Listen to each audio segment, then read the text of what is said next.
যদি হারাম হয়, সরকার পরিবর্তনের পদ্ধতি কি বেটা লেখাপড়া জানো?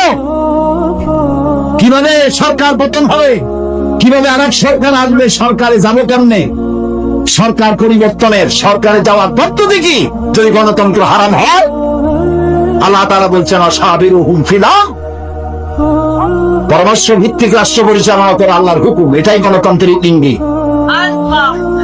সুতরাং আমি পুলিশ, আইবিএসবি, এনএসআই, গোয়েন্দা বিভাগকে বলবো, দেওয়ালে যারা গণতন্ত্র হারাম রাখে এই বোমাবাজি তারাই করে।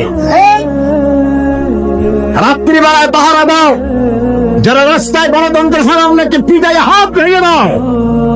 দেশে যদি গণতন্ত্র না থাকে এই দেশ কমিউনিস্টের দেশের মতো হয়ে যাবে, জঙ্গলি বাসের উপযোগী হবে, মানুষ বসবাসের উপযোগী থাকবে না।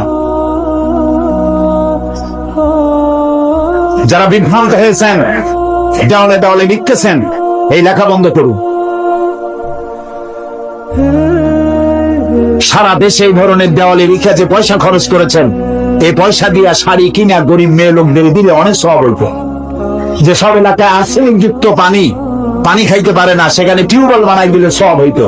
গণতন্ত্র হারাম করিয়া